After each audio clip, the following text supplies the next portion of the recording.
Rich Jones. Jones, like for real, that's your name. For real name, yep. Rich Jones. Not an alias, yeah. Well, Rich, welcome to The Line. I appreciate you stepping up to the line with us. This is a podcast where we're about being real and authentic and lifting the view of the skilled trades, talking about things that matter. And so, Thank you for joining us. Glad to be here, man. Glad to be here. Well, tell me a little bit about, so your name is Rich Jones, and we're here at Dirt World in San Antonio, Texas. Who are you here with? What's your company? So I'm here, I'm the founder of an organization called Youturn Health. We work in the behavioral health space. We provide subclinical level support. So what does that mean? When people get help, they can get it at different levels. And the most intense help and what everybody thinks that everybody needs is you got to go see a psychiatrist or you got to go see a psychologist. And don't get me wrong, that stuff is necessary sometimes. But what we have found is the overwhelming majority of people, they really just want somebody that has some expertise, but that they can bounce some things off of, check in with, and we call that coaching. So our service is behavioral health coaching. And then we supplement that with, we have the country's largest collection and curate of proprietary video content, lessons on dealing with depression, lessons on dealing with anxiety, substance use, stories of hope. We have a lot of stories of people in recovery, and our stuff is real. So I have frustration with other platforms out there in the addiction treatment world and stuff because they'll use like avatars or cartoons or right. Or I even was brought into one organization where they wanted me to write scripts, and I said no, man. I said I always jokingly say I have one superpower. I can find drug addicts who are in recovery and that want to talk about their story, and so that's what we got. We got real people who come on this platform and say, and I was a construction worker, for example, and this is what I was dealing with, or I just came out of jail. And what we found was that we kind of stumbled into this authentic. Come on, this is good, man. Well, we stumbled into this authentic way of talking about this problem that all of a sudden everybody was drawn to. Yeah. Like I did it through a nonprofit called Faces and Voices of Recovery. I walked away from the private treatment industry to start this thing. People were like, "You're nuts! Like, what are you doing, dude?" Like, I was a CEO of a rehab, and I was doing very, very well. I just couldn't handle it anymore. I don't know how to explain that. You kind of have to have that experience. It was spiritual in nature. It was mystical to me. I still don't understand what I was thinking. Like, why? But I just got to a point where I couldn't stand this bureaucratic system. I'll give you some examples. Yeah. You're in my rehab, and all of a sudden I get a call from your insurance company, and they say, like, well, we've decided he no longer meets medical necessity for rehab. And I'm your therapist, and I'm 2 weeks in with you, and we're forming a relationship, but I got to come and sit you down and sell you a line of BS about, hey, you're going to go home now, and you can do it, even though in the back of my mind, it's all because of this insurance company, right? And that's that grind and that living that falseness. Yeah. I couldn't do. So I just like pulled up stakes and went and did this nonprofit thing, and that's where all this that ultimately led to Youturn. Youturn was started from a nonprofit called Faces and Voices of Recovery. So I'm going to ask you a dangerous question here, because you talked about living that falseness. Do you think that's something that affects us in the way that we live our lives? I think it eats your soul. Ooh. And I think from a psychological perspective, there's no question it does. One of the most amazing things is there's very few things that people in society agree on. Yeah. But one of them is like this idea of, in the psychological world, it's called cognitive dissonance. It's like the difference between your values and your behaviors. Yeah. Like I think this, but I act this way. People can't live like that. That has, from the beginning of time, been identified as the #1 source of psychological distress. And on a spiritual level, you could think of it as like soul sickness. Yeah. You know, and it comes in very different ways, right? It's not always the same. It's different maybe for a person who reports to an office and just feels like, do you ever see that movie, The Office? Where it's kind of like that.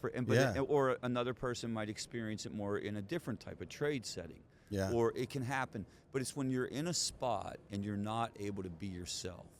Yeah. And that's not how we're programmed to be. And it's not healthy.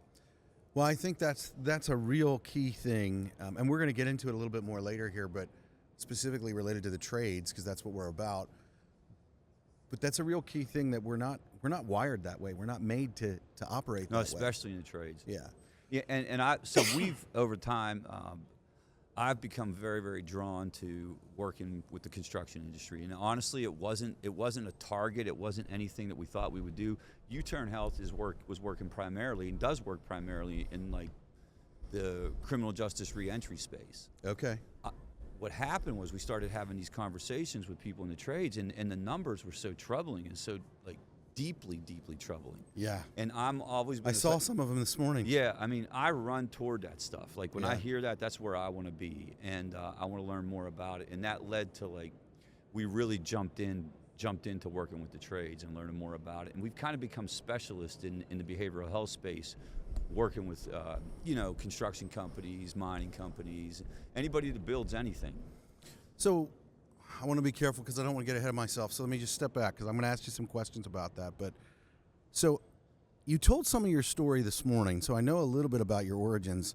I find it fascinating that you were struggling while I hope this is okay. I mean, you Yeah. said it in here. Yeah. So you were struggling with addiction, with these things, while you were running a behavioral health organization. Yeah, from an Yeah, what I was doing was I was distanced from the service delivery part of it to a point where I could like justify that. But what it speaks to is this idea of exactly how substance misuse and mental health conditions are brain disorders, because you live in a world that's not real. Yeah. I lived in and I was able to function highly effectively in certain roles. Yeah. And it all worked out. But I never at any point put the two things together. Yeah. There would be times when I would be like recruiting a psychiatrist or working with a psychiatric team, and I would even be involved in training people on like it. But my ability to disconnect from that was unbelievable. Yeah. And it was so I could sustain the behavior. Yeah. It was just Yeah. until it finally got confronted. So, well, and I loved how you said this a couple of times this morning, and I think this is really important. You know, if you're listening and you're struggling, you said two things. You said, one, you weren't a bad person, No. which is absolutely true. It doesn't matter who you are. It doesn't matter what you're doing. You're not a bad person. And you also talked about it. You didn't deny that it's hard because you Right. had that graph up there about 5 years. You didn't deny that, but it is possible. It's very possible. Yeah. It's actually like the results are pretty positive. If you just take statistically, 75% of people who engage in help get better. Yeah. The problem is 9 out of 10 people never engage in help. There it is. And then when you look There at the it people is. who do, over 50% quit. So you just Right. it's a numbers game. Yeah. But the truth is, the other thing is there are many different ways to get better from this. That's the other thing that people out there don't understand. You don't have to run off to rehab. Only about 10 to 13% of people go to rehab to get better. So there's as many different ways probably as many different people exist. Oh my gosh, absolutely. I mean, I think that's the other thing is, I meet people every day, and I have never met the same person, ever. I agree. I agree. The other thing that you said that I thought was absolutely critical, and you tied it in when you were telling people that you weren't a bad person, but you didn't shift any blame. You didn't put No. any of it on what you went through. You talked about the things that you did and taking responsibility for them. And I'm curious, do you think that plays a part in your recovery, taking responsibility? It's a big part. It's honestly, you really can't get anywhere until you do that. And it's a weird dichotomy because on one hand, people like me are telling you it's a brain disease. Yeah. And I'm showing you pictures of your brain that said, like, I saw them. They were look actually like really traumatic scary. brain injuries. If you put up a scan of an addictive brain right next to a TBI, traumatic brain injury, you would say like they look exactly the same. Wow. But you can't. The process of recovery, the process of being able to get this behind you, it necessitates an individual. I don't want to say individual responsibility because we're in it together. You have to take some responsibility yourself. Yeah. You can't take a victim stance. Yeah. If you take a victim stance, it's very difficult. Yeah. Because it's so hard initially. It's like when you get into recovery, this is the analogy I would use is, it's like a rocket. A rocket expends all its fuel getting off the ground, right? And then when it breaks through the atmosphere, it's easy. Yeah. That's how recovery is, man. That's good. That's good. It's like getting off the ground, like that first 90 It's like days. you talk about this for a living. Yeah. Oh yeah. Maybe I do. But you got to put. I mean, I had to really, really buckle down and be focused. But now it's not like that for me. Now I'm on autopilot. It's not like it's not a burden at all. Well, it's interesting. So I have friends. I had a problem when I was younger, and I still have this problem. Most of my friends are like 30 years older than me. Okay. But I had one really close friend, and he struggled with alcohol, and he had overcome that. And I didn't know him when he struggled with that, but it's like I was talking with him the other day, and he celebrated like 40 years. Yeah.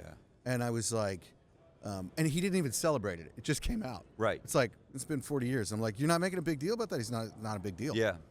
And it was just really interesting to me. It aligned with what you had up there on the graph, that it's like, okay, so there's this time where it's really intense. Exactly. But if you can get through that time, and you need to take on that responsibility, but then you talk about something that I am very passionate about, and that is team. Yeah. In the trades, we deal with this all the time. We're sitting here in this convention center in the lobby, and we're sitting on concrete. There are walls, there are lights, there's escalators, there's all these different things, and not one trade can build a building. Right. They do it together. They come alongside, and there's expertise in doing a floor that an electrician doesn't have, but the guy that does the floor can't wire the lights. You know what I mean? And so when you talk about, there is a personal responsibility, but the only way to do something together is to seek out those people to do it with you. Yeah.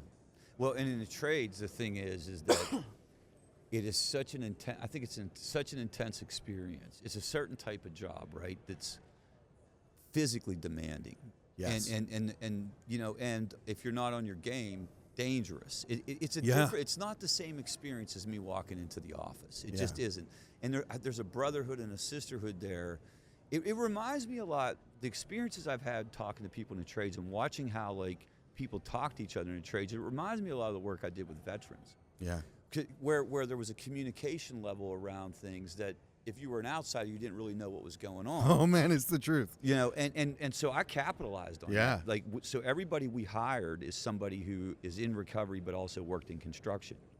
So seriously, that's smart. Because why not be like, why overthink this? Yeah. If what we believe is, and because one of our core values is the opposite of addiction is connection, and like at the end of the day, it's our job to connect to another human being. Come on. And so if I take somebody with similar background, right? Yeah. It's just so much logical to say like, I'm going to talk to that guy, because when I start talking about what it's like at work, he actually knows. I don't have to explain it to him. If it's rich, I might not even know what the terminology means. Right. That's something they never taught me when I went to therapy school. That's something that all we ever were taught was how to, I don't even want to get into it, the disconnect between reality and therapy school. I think I've been in therapy most of my life, actually. Yeah. I've been really, really, Aaron Witt, just to honor him since we're here at Dirt World, he once said to me, he goes, I've been dealt a really good hand. Yeah. And it's like, I've been dealt a really good hand in a different way. I grew up, I told you earlier, a lot of my friends were 30 years older than me. Yeah. So I've had a revolving door of mentors in my life. And I am a talker. Like, I'm sitting down here, I've met you for the first time today, and we're having a conversation. And I'm also a learner. And so I had these older men in my life that I just would be like a sponge and be like, my mom couldn't find me one time, I think when I was 12 years old. We lived on this little house next to a farm.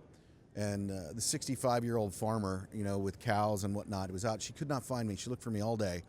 Finally, she found me with the farmer in the field, and I was just following him around, asking questions about, well, why is this, and how does this work, and asking him why he did what he did. And I recently, a few years ago, I had a friend who was struggling, and they were looking to go to therapy and whatnot. And I looked at my wife and I said, I had the same life that they had.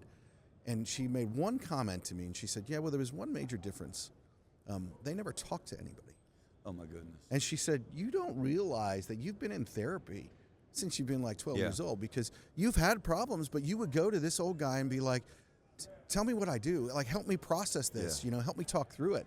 And I would just spend hours talking with people. Yeah, listen to this. This is wild. So post-traumatic stress disorder, all right?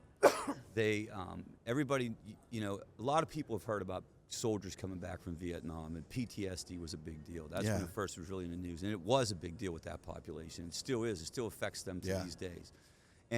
But then they said, why didn't it affect the World War II soldiers the way it affected the Vietnam Ooh, soldiers? this is good. We don't understand. Is it just a generational thing? And here was the difference.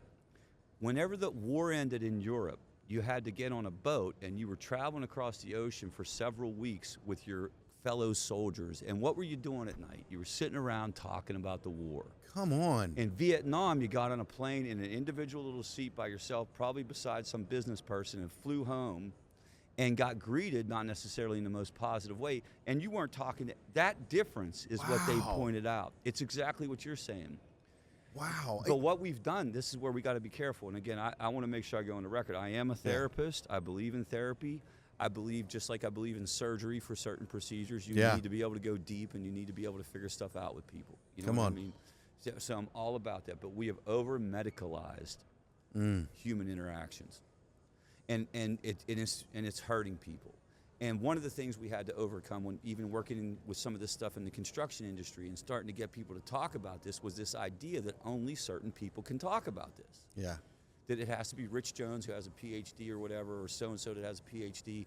That is absolutely false. That never was even really promoted. That was kind of like a urban legend sort of approach. Yeah.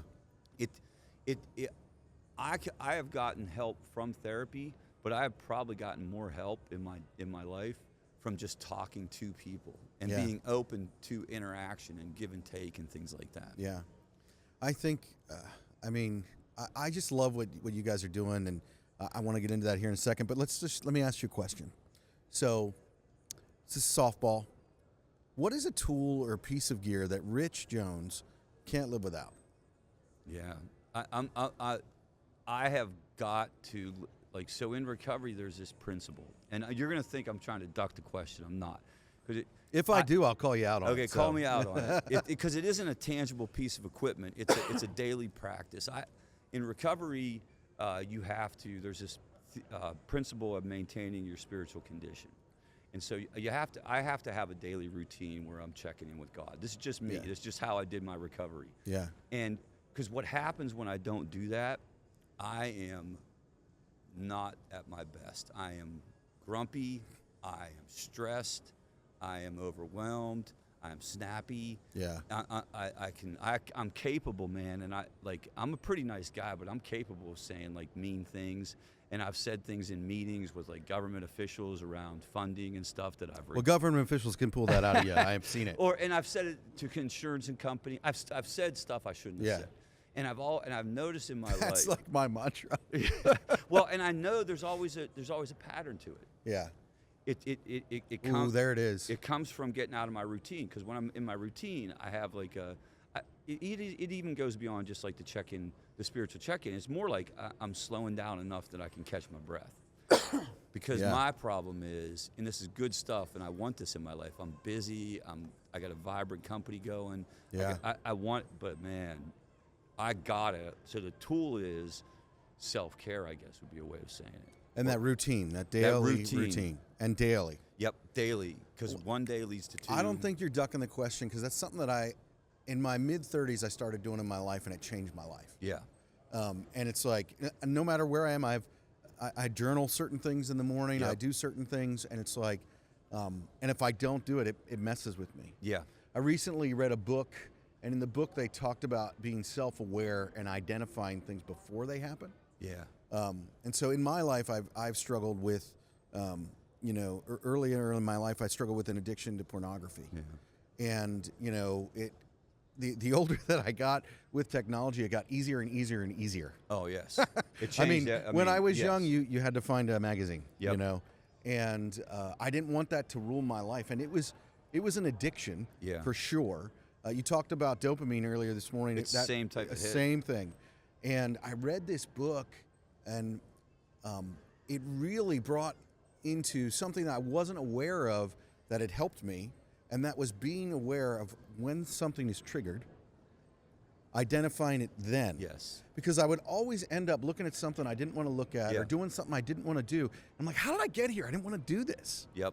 You know what I mean? And it's And so in reading this book, the guy talked about identifying, well, you need to be aware so that when this happens, Yeah, even if you it's way recognize down. Yeah. exactly, because this starts here and all this time here, then you end up over here, but all because of this. Right. It's like the guy that this happens all the time. I'll have a client, like this guy will wind up going to a wedding, and he'll talk to me about the wedding, and there's going to be alcohol there and stuff, and I'll say, hey, you might want to think about that, right? And he'll say, it won't bother me, it's a wedding. Yeah. And he'll go to the wedding, and he'll get through the wedding. Right. Yeah. But 2 weeks later, he'll on the way home from work, he's stopping, he's getting a six-pack, and he's calling me, and he doesn't understand why. And I'm saying that's exactly what I'm it's talking called about. a latent trigger. Like Yeah. what you don't understand is that triggers, they don't necessarily affect you right in that moment. Yeah. You know what I mean? Like what they do is they start the process. Yeah. And so that's an analogy in the drug and alcohol world. But that happens in all kinds of different Yeah. spaces that we're trying to. Well, and for me, it also really helped. And you need to know your relationship with your wife. Maybe it's not your wife, maybe it's a friend, maybe it's someone like that. But for me, my wife and I, we have a pretty honest relationship. And honest doesn't, in my mind, honest doesn't mean transparent. Yeah. Honest means that I don't hide anything from her. Yeah. And so I would start to identify these triggers, as you call them. And so I would be honest with her about them, and she would help me Right. not slip up. And that comes back to what we were talking about, Yeah. other people. That's exactly right. And that is a strategic, effective way to use a relationship with another human being to help move you forward. yeah, And it doesn't necessarily require CBT-based relapse prevention therapy down at the local clinic. yeah. And Well, that's my only point. You know? Well, I think that's a great point. And I would double down a little bit, because even if it does require that, I think there's this thing that we miss inside society and culture. And it's the reason, I don't like talking about that I've struggled with pornography on a podcast that we're going to promote all over the internet and everyone is going to hear. But I Right. want to be real and I want to be honest with you. I don't want to hide things from you. And so here we are talking about addiction, and I'm right there Right, in my own struggles. But I think the thing that I want to say is, it's like the importance of working with other people to overcome that stuff. And it doesn't matter if it ends up in therapy or any of that. There's no shame. There's Like, no I shame. think that is the biggest thing. It's like, so I've just shared with you a struggle that I have, and I am not ashamed of it. And whatever your struggle is, whatever you're dealing with, there is no shame. Like, know that. Right. And it's And like, you're not alone. And you're not alone. Matter of fact, if you think you're alone, I can pretty much guarantee that there's probably someone in your orbit that probably is struggling as well. Yeah, and also the other thing is, I always say this. I always jokingly say, like, one of the perks of being a therapist is you really truly realize that everybody is suffering, man. Yeah. Like I fell into a gig where I wound up being like therapist to the rich and famous for a minute, like really wealthy people. I love and how stuff. you say that. And I fell into a gig where because it wasn't my intention. But I took the opportunity. One thing led to another. But I was talking to people who you would think that they are at the pinnacle. Yeah. You know what I mean? Fortune Oh, yeah. 500 executives, that kind of stuff. All the cars, all the women, all the stuff. And they wanted to jump off a bridge. Yeah. And it was, I'm telling you, before that, I had this weird sort of like thought in the back of my mind that there was a place you could arrive, But I quickly realized, like, man, they just got a nicer car that they're driving down the road in a nicer car thinking about pulling in front of that trailer truck. Exactly. That's the only difference. Yeah. Than this guy in a pickup truck. Well, I think that's something in the current culture, in the world that we live in. I don't think this. I know this. It pisses me off. Yeah. And this is why. Blackline is a media marketing company, an agency to help people tell their story. We want to be real and authentic, because the world is full of fake, and it's really easy. You're watching me right now on a two-dimensional lens. You're not here. You don't see the things that I don't want you to see. Yeah. The things behind it. And it's like, so when you look at your phone and you're on the internet, the world is full of this fakeness. And it's like, when you talk about those people like that, everyone is struggling. Everyone is struggling. Yeah. And there are surveys and Gallup polls and whatever you want to call it. Like, it's not even a question. It's really weird. Yeah. But we also still live in a world that has to, like, deny that. Like, in order for them to sell us stuff, you know what I mean? Don't you think that when we deny it, though, like, this is what I was saying earlier about shame. It's like, we have this feeling like there's this shame around it. But do you know, when I first started talking with people about my struggles with addiction, the way that it set me free? Oh, it's completely freeing. And isn't it crazy, this like deception of, well, if I say that, I'm going to lose everything. If I Yes. say that, this is going to happen, that's going to happen. I mean, it's just a lie. It just is point blank a lie. Yeah, absolutely. And it's not really even logical either. You know, like even if you thought it out from a logical point of view, first of all, I'm not that important. Do you know what I mean? Like that, like I'm doing this wrong thing that the world's going to fall apart. Yeah. Now my world might fall apart and Yeah. stuff like that. And also there's enough witnesses out there. If you need to see stories of hope, or you need to seek out and understand that people have kind of overcome, there's enough of us out there talking about it now. That's the other thing that's different in the world. That's the other thing that's really refreshing about conferences like this, where we're finally talking about mental health and we're finally talking about addiction. You can look around now and see, oh, that guy was like me. Yeah. He's telling my story and he's better now. Well, there was a period of time when we were told to like hide in church basements and be. oh, you're absolutely right. Yeah, and like that's blown away now. I That's think good. I think that even comes back to my experiences with some of the old timers that I would walk with and I would talk with. It's like, isn't it something when someone shares a struggle? I'll never forget. There was this older gentleman that I would talk with, and I would sit with him in front of his barn. My wife would be like, "I know where you were. You're 3 hours late." I'd sit with him in front of his barn, and we would talk about struggles and problems. We were actually usually drinking too, but maybe I shouldn't say that in front of you. I don't know. But we were usually sitting there drinking. Hold on, I got to write it down. You're on the list. But he would share with me when he was my age. I remember I'd started the business and I really struggled with anxiety and stress. And he told me this story.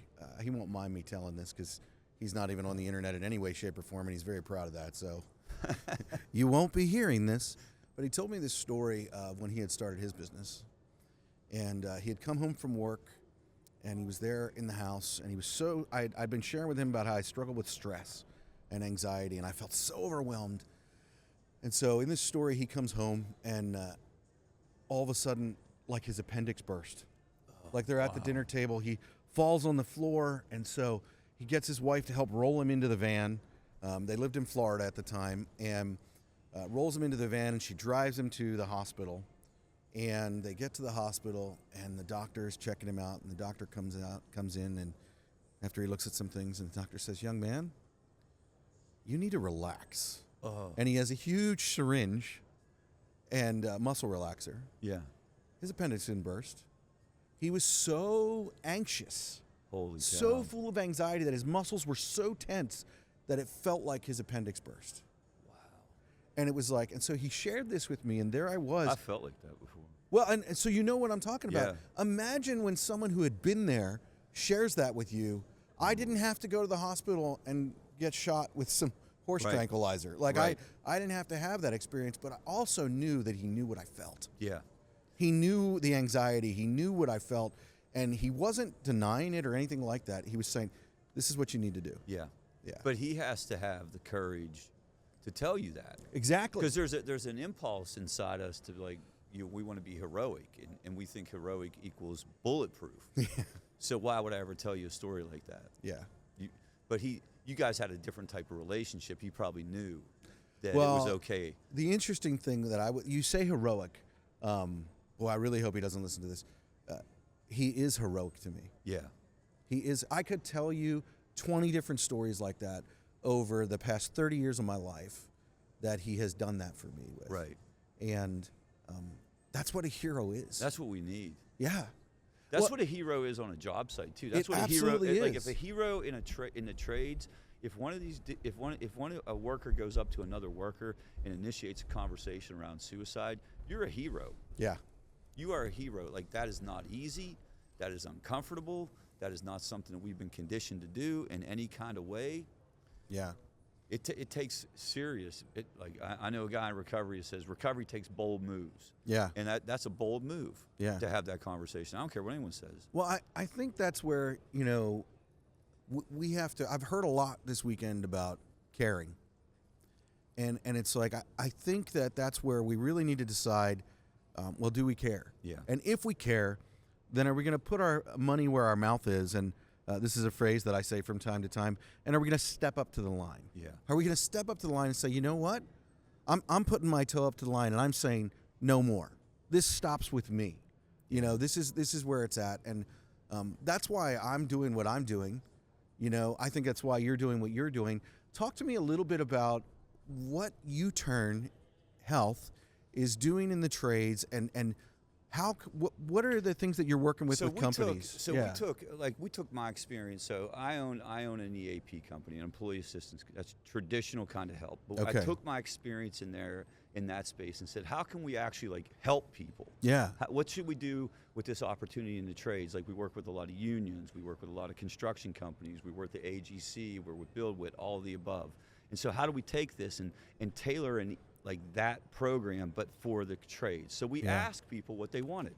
And we developed things based on what they wanted. I'll give you a perfect example of something we do that other providers don't do. We established what we call a construction call-in line. Now, the way we describe it is very intentional. It's not a crisis line. You can certainly call in with a crisis if you want, but it's meant for more than that.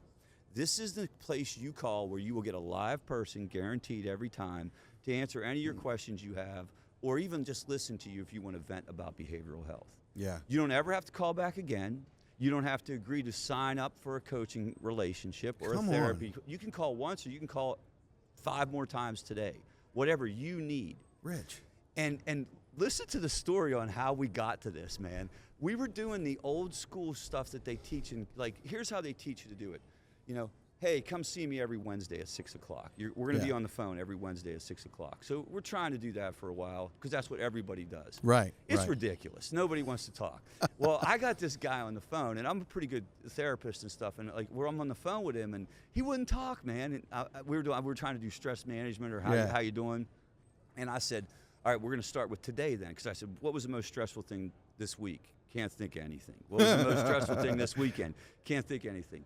I said, what was the most stressful thing today? He said, trying to figure out what I'm going to talk to you about.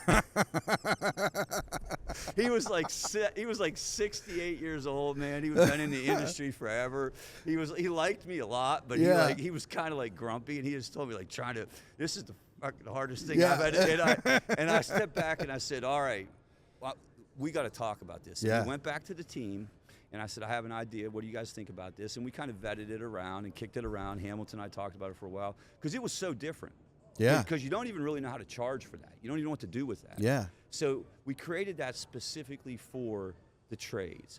We took all of our existing content and made it trade friendly. So whereas we used to have, we would do role plays where it would be just me and me talking to somebody in an office, we went back and redid all that where it's me talking to somebody in the industry, in the trades. Yeah. And we went out of our way to kind of hire the right people, people who have a background in this work. You know, I have a background in this work. I worked every summer for my family. I'm the only person who's gone to college in my family. My brother owns a construction company. Every once in a while he'll call me to go help him, right? He has to get a job done, and I'll be the dude who's kind of doesn't know what he's doing there, and I'll bitch from the moment I get there till the moment I leave. You sound like my brother. But at the, so I except for the part where you help your brother. My brother wouldn't help me. Yeah. I try to find ways to weasel out of it, but I'm in it with him. Yeah. My grandfather owned a timber company, passed away in the woods. A tree fell on him. Oh, this stuff is it's near and dear to us. Hamilton's dad owned a construction company, was the president of AGC, so it was kind of something we were drawn to, and we just said, let's take these therapeutic principles and tailor it to this industry. Well, I mean, these men and women in the industry, they need it desperately, and we need them. Absolutely. That's the other thing. That's so true. It is all the things that I enjoy in life. I tell people this all the time. It's I'm not all that worried about the economy and what the dollar is worth. Yeah. I'm worried if I can't flush my toilet or turn my lights on. Exactly. I mean, you just come to my house sometime when the internet fails. Yeah. And it's utter chaos. Yeah, and it's really weird that nobody has honestly, it's infuriating to me that there's really no action around this issue. When you talk about groups of people that are suffering in an inordinate way, we are ignoring the industry, like We are. society is. Yes, society we is. aren't. We're here talking about it, but society is. Yeah, I totally agree. There's no. I'm on this committee at the National Institute of Drug Abuse where we set the research agenda and stuff like that, and I brought this up in the committee because they were talking about what do we want. You like to push buttons, don't you? I love it. I love it. They liked it.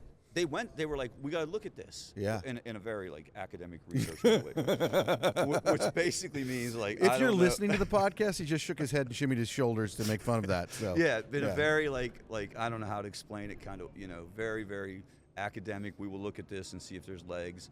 Yeah. But I was lifted up that they even heard me out because not all the pitches get taken. Well, I think that there is the wind is changing.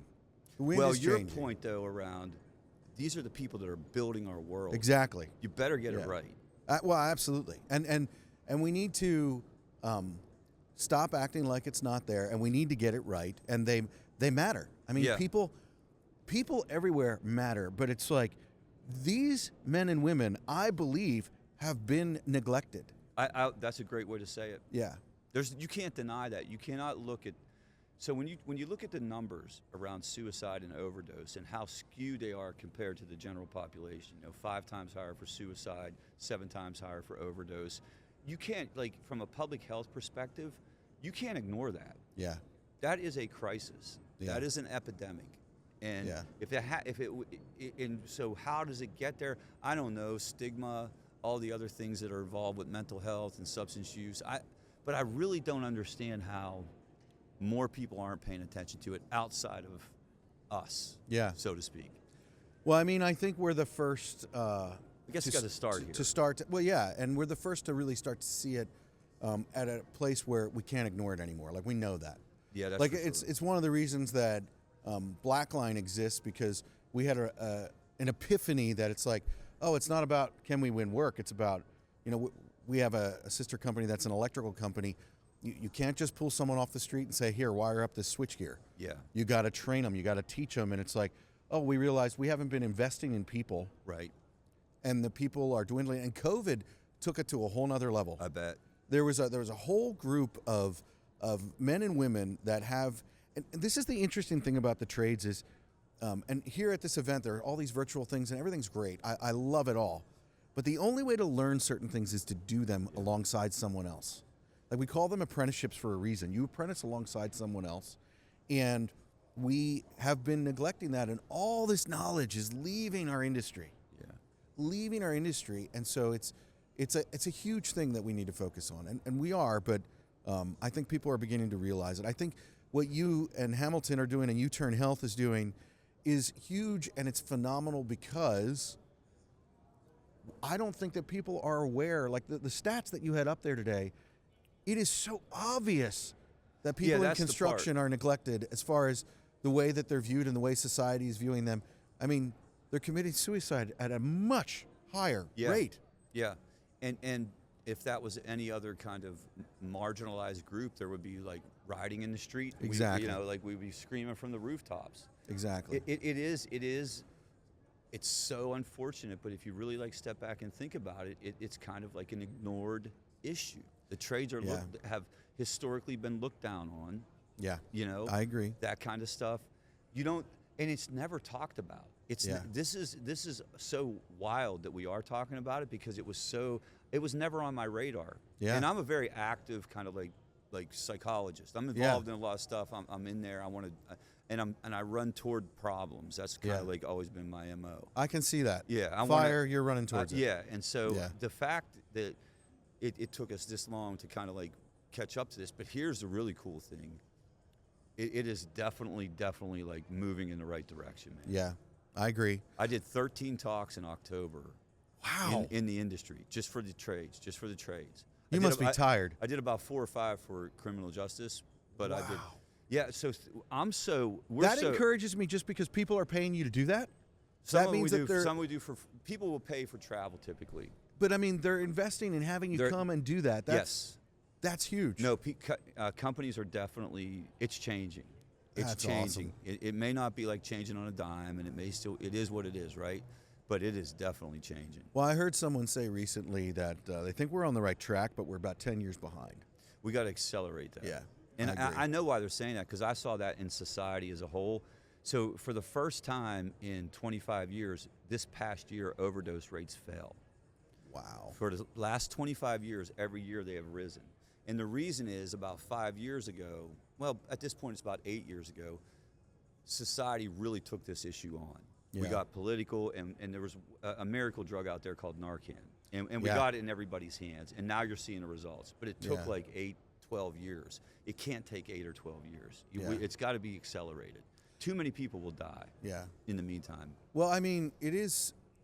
I think things are cyclical, and so you can always think that it's taking so long. But it's like, as you begin to build momentum, I would put it to you this way: you know, you're at the top of a hill and you're building a snowman. Yeah. Well, as that begins to roll, it begins to build and grow Yeah. and build and grow and faster and faster. Or like and Jim faster. Collins' flywheel. Have you ever Yeah. heard that? Like, Yeah. You push it, you push it, you push it. You don't know which push is going to be the one that makes it just. Exactly. Yeah, that's That's how we good. have to approach it, man. That's right. That's That's how we right. have to think about it. So, I want to ask you. Well, before I do, I'm just really enjoying our conversation. Yeah, me too. I really am. I think that this is important. I think that people need to hear it.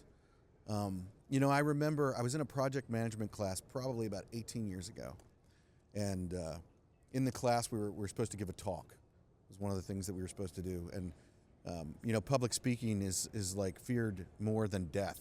Yeah. They say. And I remember this one guy got up, and there was not a dry eye in the house, but it really struck me. He gave a talk. They were a steel erection company, and they had a death on one of his project management jobs. Guy fell from a 3-story. The beam swung, it hit him, and he fell, and he was in the process of rehooking up. And 23-year-old, 3 kids, wife, Friday afternoon, Wow. dead.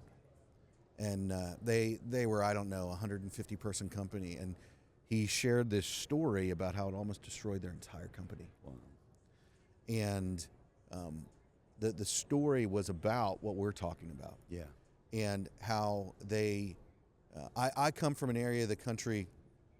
This company in particular, we have a lot of Amish in our Okay. area, and you know, they talked about how they had to push past not wanting to talk about it, not wanting to talk about what they struggled with, and the importance of working through that. Right. And it really was striking to me.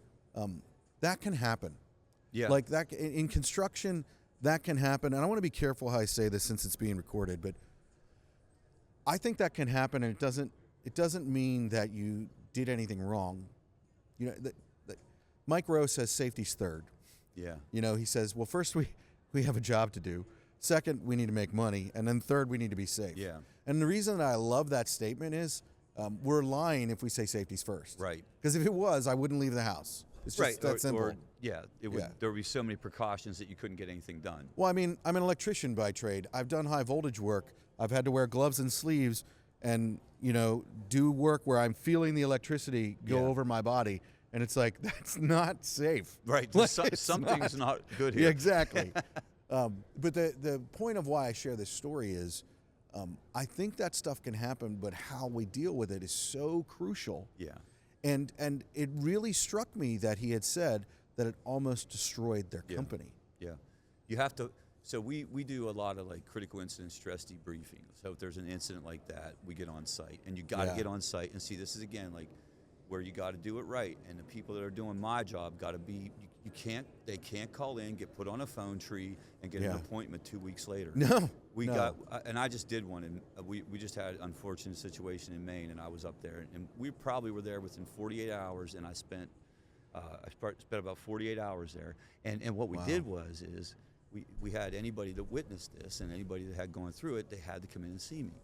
Yeah. And when they got in there, man, I said, okay, your company's paying me for being here, and because they would tell me I'm not talking. They would basically say like I don't have anything to say, man. And I said, well, that's cool. We're just going to sit together for 45 minutes. And dude, I don't think anybody made it more than like 45 seconds between me and you. Like the prospects of just sitting there was more but here's the most powerful thing. I told my wife about it. I said it was the most unbelievably like coolest thing I've ever done in my career. Come on. these guys, man, when they started talking, it uncorked. There were some people there that had been working in that company for 28 years, 32 years, who had seen other things. Rich. Decades ago. And it was like, I said I had the privilege of being on the receiving end of that. Do you follow me? Like, it wasn't even like work. I felt like I was. That had to be so fulfilling. It was the kind of thing that'll keep me going for 5 years. I'm not kidding. Because you do a lot of this work, man, and a lot of days aren't like that. Yeah.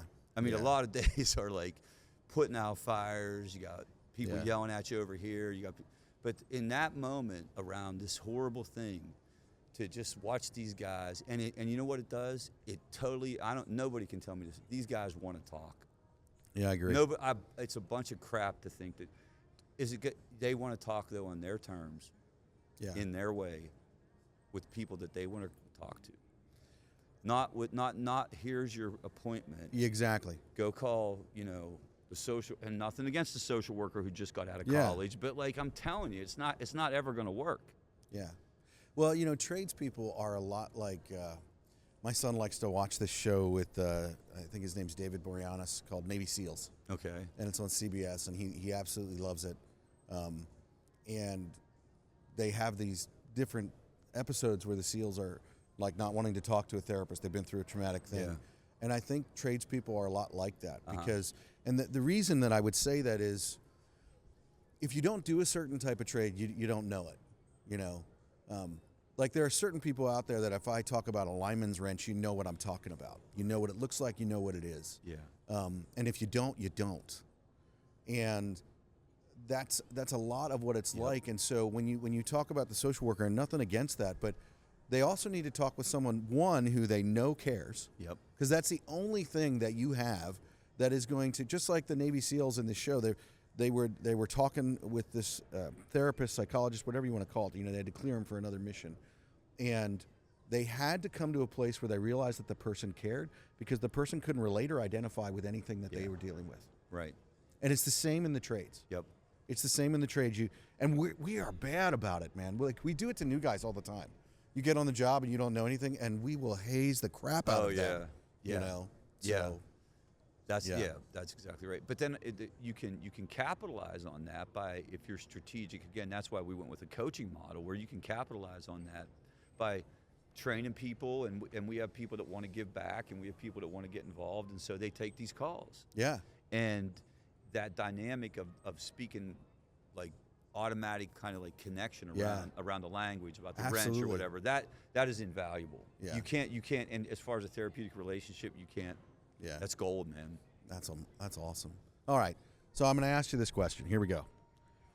I told you this, give you a heads up. Rich, what's a mistake that you've made that you're willing to share with people? I think that talking about our mistakes, every podcast I ask someone this question.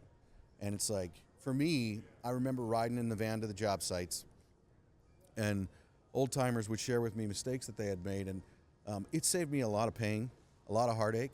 I also should be really honest and say sometimes I was like, yeah, you're full of it, and I went ahead and made the same mistake they made. Yeah. Yeah. But I think it's important for us to identify them and talk about them, to share with other people. So what's a mistake that you're willing to share with us that you've made in life? I think a mistake that I made, I think a mistake that I made, and I made it over and over again for a lot of years, was I told myself I had this under control. Mm. And it was a mistake because, obviously when I say this, I mean my drinking and my using and stuff like that. And people call that denial or whatever, but it's not like that, because I knew enough to know that something was up. Does that make sense? I wasn't in denial. Denial means like a person who doesn't know. Yeah.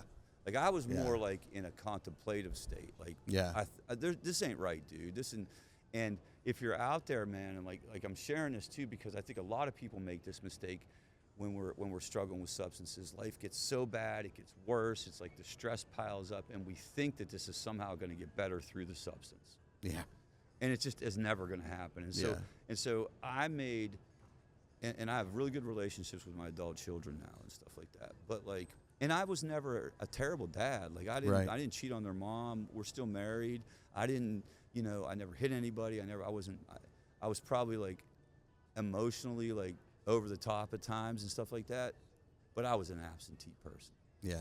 Even when I was there, I wasn't there. Yeah. You know, I could be coaching the soccer team. Proximity over presence. On 8 or 10 Vicodin and not be there and stuff. And there was an interaction that occurred between my son and my daughter, and they talk about it now. He was like 9 at the time, and she was like 7. I didn't know it at the time. I heard about it in my sobriety, but they were driving with my wife in the car, and it was Friday, and my daughter, Megan, and it still upsets me to even think about this, was like all excited, and she was saying like, it's Friday, we're having a party.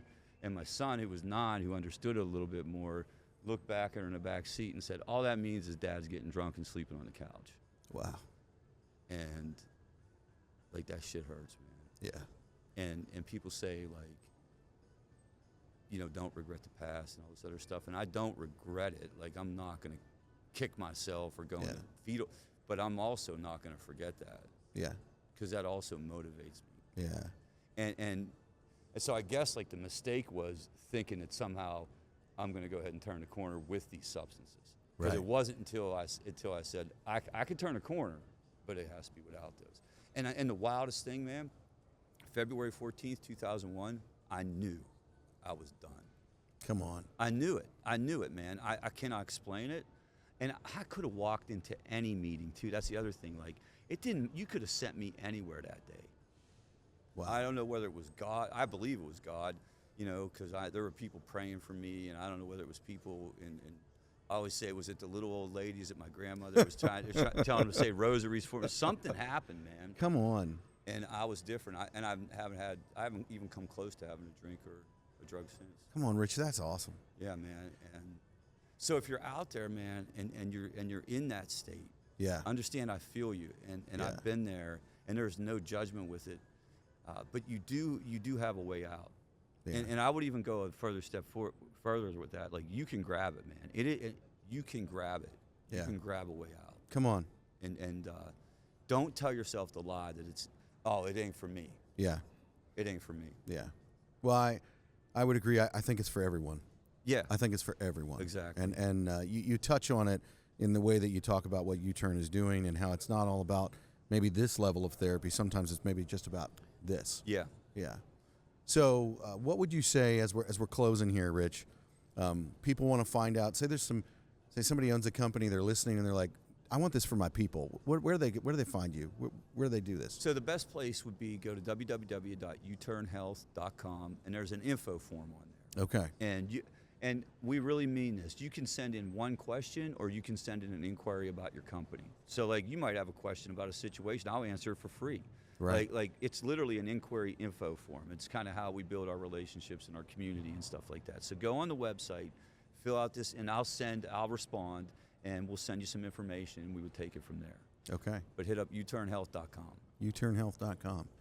Well, Rich, I so appreciate you taking the time to sit down and have a real and honest conversation. Yeah, man. I appreciate it. This is fun. It was. And now, having sat here, had this conversation with you, I don't know that you can have a non-real and honest conversation. That just seems to be that's your one gear. Don't you think at a certain point, though, also as you get older, you do get to a point where you're like, you kind of like are fed up with all that other stuff, all the other bullshit, you know, all the other noise. You know, for me, when I realized... Because I was just like, I do just need to be like straightforward. Well, when I realized that time is my greatest commodity and it's disappearing whether I want it to or not, then I really think about who I spend it with. Right. And the way that I spend it. And so I believe that this hour-long conversation that we have, it has value. Yeah. And the reason that we capture it and we record it and that we're trying to promote it is because we want to multiply that. Right. I believe in multiplication. And even to go back to what you were talking about, you know, you think it's getting better and it can't take what it has taken. Well, you, me, and those of you who are listening, step up to the line. Yeah. And let's make a difference. Let's multiply these things. You know, Google Youturn Health. Go to their website. Fill out those questions. It's actually not that hard. And if we do that, we can make a difference, and a difference that is noticeable. Absolutely. So. Absolutely, Yeah. man. Yeah. Good stuff. Thank you very much. I greatly appreciate it. Thank you, man. Thank you.